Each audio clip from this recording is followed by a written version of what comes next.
Fala aí, minha gente! Estamos de volta, aula 10.2. Na aula 10.1 tivemos aí uma gama de conteúdos bem bacana, falando das lesões, no esporte e no exercício físico.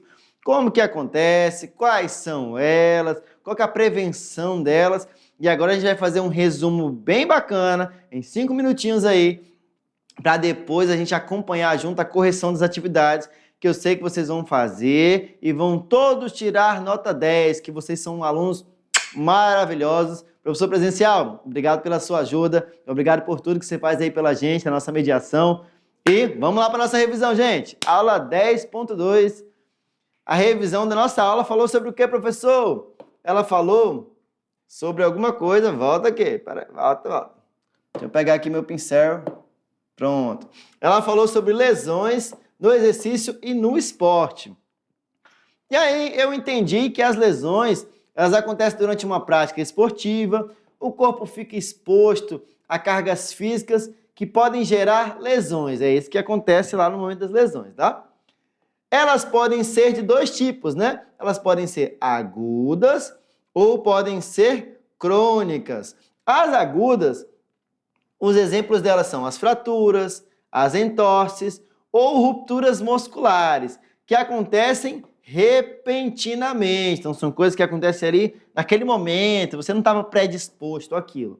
E tem as lesões crônicas, como as tendinites, as lesões por esforço repetitivo, que se desenvolvem ao longo do tempo. Lembra do exemplo da enxada? Estou todo dia ali na enxada, capinando, e aí depois de alguns anos, depois de algum tempo, desenvolvo aí uma LE, que é uma lesão crônica, que pode dar uma tendinite, que é inflamação no nervo.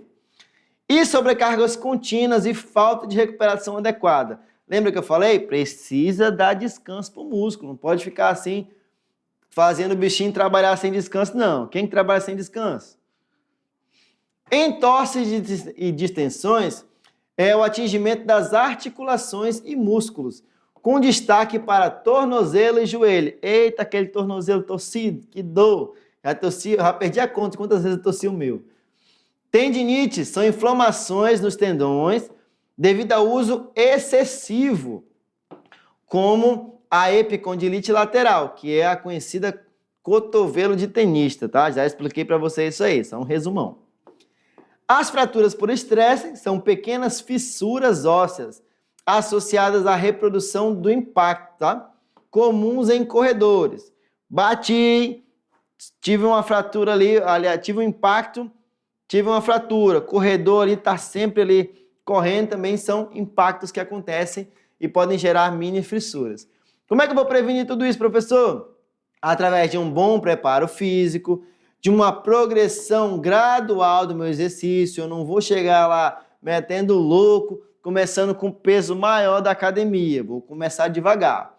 Equipamentos adequados. Lembra do tênis? Um calçado aí apropriado para atividade física. Não só calçado, como outros equipamentos, a depender da atividade que você for praticar, tá? E escutar o meu corpício. O meu corpício, ele fala, ele diz assim: para, menino, que já chega de atividade, porque senão você vai se machucar. Beleza? E aí, algumas dicas aí para você prevenir as lesões, que são, antes da atividade física, fazer um bom aquecimento, um excelente alongamento e um condicionamento ainda melhor, que são exercícios de força, equilíbrio e estabilidade para fortalecer os músculos e articulações. Esses dois aqui, você pode realizar pouco antes da atividade, tá? O aquecimento e o alongamento. Mas o condicionamento, ele precisa ser realizado previamente. Você vai trabalhando o seu corpo, para ele poder aguentar a atividade física que vai vir no dia seguinte, na semana seguinte e assim por diante. Agora, vocês vão ficar aí com a nossa atividade, tá? E já eu tô de volta pra gente corrigir. Dá tempo nem de sentir saudade. Volta já.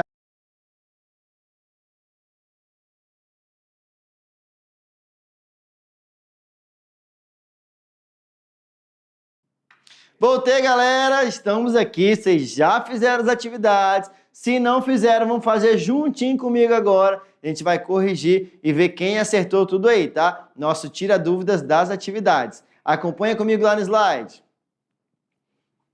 Agora eu vou me acomodar aqui com vocês, bem tranquilo. Vou tomar uma água. Volta aqui, rapaz. Ah, tá querendo pular para a questão. E aí nós temos a questão de número 1. Vamos lá. Atenção comigo. A lesão conhecida como tendinopatia está relacionada a processos degenerativos e inflamatórios dos tendões. Até aí tudo certo. Sendo comum em atletas submetidos a movimentos repetitivos. Tá? Então, o atleta que faz muito movimento ali, o atleta que faz sempre o mesmo movimento. Por exemplo, o cara do basquete, né? O cara do basquete está sempre fazendo movimento de jogar a bola na cesta, sempre aquele mesmo movimento. Então, pode desenvolver aí uma tendinopatia. Do ponto de vista biomecânico, né, que é a nossa estrutura de vida aqui, e fisiológico, que é o nosso corpinho gostoso, maravilhoso, o fator que mais contribui para o desenvolvimento dessa condição é qual? Opção A. A insuficiência de alongamento antes da prática esportiva. Opção B. A execução ocasional de movimentos em amplitudes elevadas. Opção C. O microtrauma cumulativo associado à sobrecarga repetitiva. Opção D. A deficiência de força nos músculos antagonistas. Ou opção D. A baixa flexibilidade articular do segmento afetado. Então, nós vimos lá no enunciado, né, que ele fala da questão de uma repetição, que é uma lesão crônica, né, que ela vai ser adquirida aí conforme o tempo. Então, ela acontece por insuficiência de alongamento antes da prática esportiva? Claro que não, né, professor? Não tem nada a ver. A execução associa-se, ocasional, então ela só acontece de vez em quando, acontece porque eu fiz algo novo, acontece porque eu fiz algo pela primeira vez? Também não, esse quer dizer ocasional, do momento ali. Então, ela pode ser a baixa flexibilidade articular do segmento afetado. Então, o meu segmento afetado ele não tem uma articulação muito boa. Pode ser essa a causa? Não exatamente. Ou será que é a deficiência de força nos músculos antagonistas? O que é isso, professor? São os músculos que trabalham ao contrário, por assim dizer, ao contrário do músculo afetado. Então, por exemplo, se eu tenho uma lesão na parte inferior da coxa, a parte superior é a responsável. Não é bem assim, tá? Então, ficamos com a resposta correta, a letra C, né? São microtraumas cumulativos. Deixa eu limpar aqui para ficar melhor de vocês verem, tá? Vou limpar aqui para ficar bem bacana de vocês entenderem. É um microtrauma cumulativo. O que vem a ser isso, professor? É uma coisa que ela acontece à medida que o tempo avança. Eu estou acumulando. É que nem você acumular dinheiro. Um dia você tem R$1, outro dia tem 2 e assim por diante. Então, acumulou, esses microtraumas se juntaram, associado à sobrecarga repetitiva, ou seja, associado a eu estar todo dia realizando aquele movimento, e aí que aconteceu a lesão, né? Que aconteceu a tendinopatia, beleza? Resposta certa, letra C. Todo mundo acertou aí? Vamos lá para a segunda questão. As nossas questões também são aqui um ensinamento. Vamos lá, questão número 2. Lê comigo aí. 3, 2, 1. Uma pessoa sofreu um trauma, uma fratura exposta, que horror, durante uma prática esportiva. Vocês já presenciaram isso? Não é bonito não, tá? Sobre a atitude mais indicada antes da chegada do socorro especializado. O que eu tenho que fazer, professor? Você que vai me responder agora.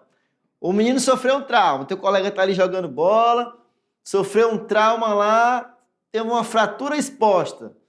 Vocês sabem o que é isso, né? Quando a fratura ela aparece ali, ela está sendo mostrada, mostrou o osso quebrado. Pensa numa visão delícia, né? Então, o que eu tenho que fazer? Eu vou tentar alinhar o osso com a mão, porque eu sou um cirurgião, né? Eu vou lá e vou forçar até o osso voltar para o lugar dele. Letra B, aplicar o gelo diretamente no osso exposto, que vai ajudar muito a voltar o osso para lá, de volta. Letra C, eu vou aplicar massagem para estimular o fluxo sanguíneo, tá? Porque o problema do menino foi a falta de sangue no local. Letra D, eu vou estabilizar o membro e evitar movimentos. Ou a letra E, imobilizar uma área com torniquete, maravilhoso, para conter o sangramento. Então vamos lá, galerinha. Vamos lá, essa questão eu vou comentar, porque é muito legal. Vem cá comigo comentar. Por que é importante a gente entender essa questão aqui, entender como agir, tá? Que pode acontecer. Uma fratura exposta, uma fratura ou um tipo de lesão, ela pode acontecer, inclusive, nas aulas de educação física. Inclusive, o professor de educação física precisa estar preparado para aquela questão. A primeira de tudo é manter a calma. A segunda de tudo é ter entendimento da sua capacidade. Quantos ossos você já colocou no lugar de pessoas que o osso estava fora do lugar? Nenhum! Então, o do seu colega não pode ser o primeiro, tá? Você não vai tentar alinhar o osso de volta lá, não. Então, a gente já elimina a questão A, a letra A, tá? Vamos voltar lá para o slide que eu vou acompanhar de pertinho com vocês. Vamos embora. Então, não, eu não vou tentar alinhar o osso, porque eu não sou nem maluco. Vou prejudicar mais do que ajudar. Eu também não vou aplicar gelo diretamente no osso exposto. Isso não vai ajudar em nada para aquele momento. O problema, o osso está lá bonitão. O gelo não vai servir para nada no momento. Eu vou fazer uma massagem no osso, né, para estimular o fluxo sanguíneo. Nesse momento, isso não é prioridade. Eu não tenho que estimular o fluxo sanguíneo de ninguém com o osso fraturado. O menino está chorando com o osso para fora lá. E eu também não vou imobilizar uma área com torniquete. O que é o torniquete? Vamos aqui que eu vou explicar para vocês o que é o torniquete. Torniquete é uma técnica utilizada, antiga. O que acontecia? A pessoa estava sangrando aqui, por exemplo, cortei aqui o braço. Cortei o braço, aí um corte superficial, mas está sangrando, tá? Está sangrando, muitas vezes a pessoa não entende, não compreende o que é aquele sangue, acha que a pessoa vai morrer de sangrar ali, aí vou fazer um torniquete. O que é isso? Ela vai pegar um pano, uma corda ou algo do tipo, enfiar um pedaço de madeira, um pedaço de pau, um pedaço de cabo de vassoura, alguma coisa, e começar a rodar aquele pano para apertar o braço do afetado, né, do lesionado lá, na intenção de parar o fluxo sanguíneo para a pessoa parar de sangrar. Não é recomendado mais pela medicina esse tipo de prática, principalmente numa questão de um osso fraturado. O problema do menino não é o sangue jorrando, é o osso que está ali fraturado, a fratura exposta. Tá? Porque se eu faço essa prática, a pessoa não vai ajudar, vai parar de sangrar, eu posso fazer com que o braço do rapaz seja amputado se eu não souber fazer direito essa técnica. Que eu possa apertar tanto, esmagar os outros vasos sanguíneos e necrosar toda a parte do braço, fazendo com que o aluno, o atleta, o machucado, o lesionado, perca o braço. Olha como é perigoso a gente não ter conhecimento das coisas. Professor, eu não tenho conhecimento, eu não vou fazer nada. Você pode chamar o primeiro socorros, tá? Você é tranquilo. Vamos lá para a resposta certa? Então, a resposta certa é a letra D. Você vai estabilizar o membro, tá? Vai deixar ali paradinho, evitar movimento. Como? Você vai apoiar o membro do colega lá, se der para pegar. Se não der, se ele já está parado lá no chão, deixa ele paradinho no chão. Não mexe, não precisa apertar nada. Deixa lá parado. Evita que ele mexa e deixa estabilizado o tanto que você puder. Só isso você vai fazer, mais nada.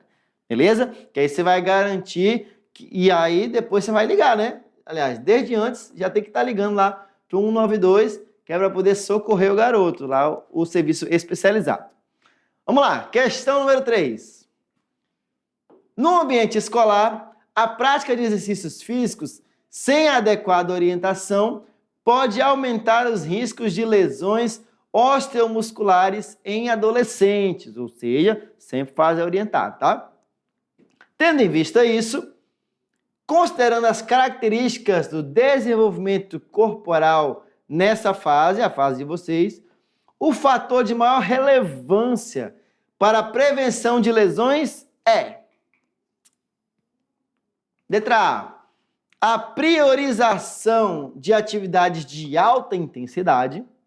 Letra B, a adaptação das cargas às fases do crescimento e maturação biológica.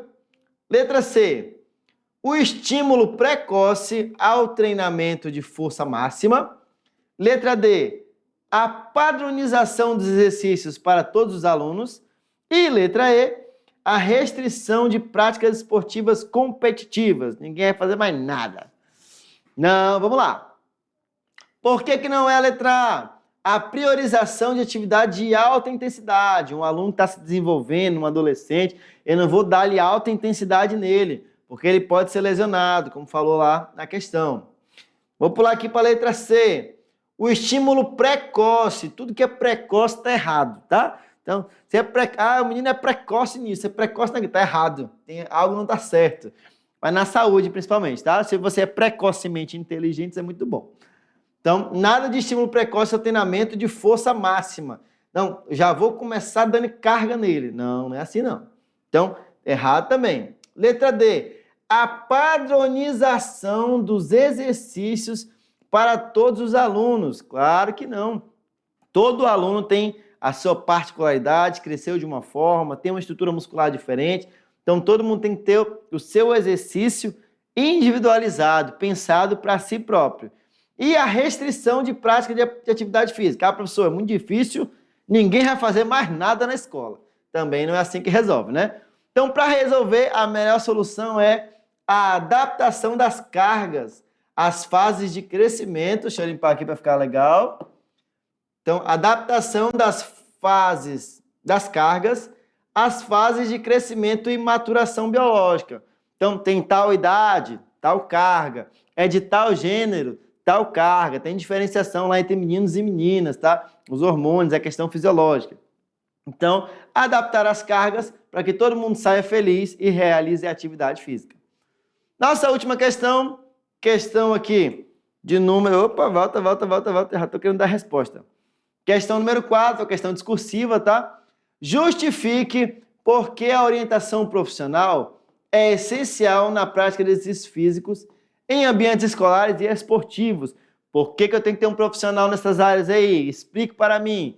Você vai dizer com suas palavras bem fundamentadas, não vai me falar abobrinha aí, tá? Ah, eu acho que é porque sim, professor, porque é bom. Não.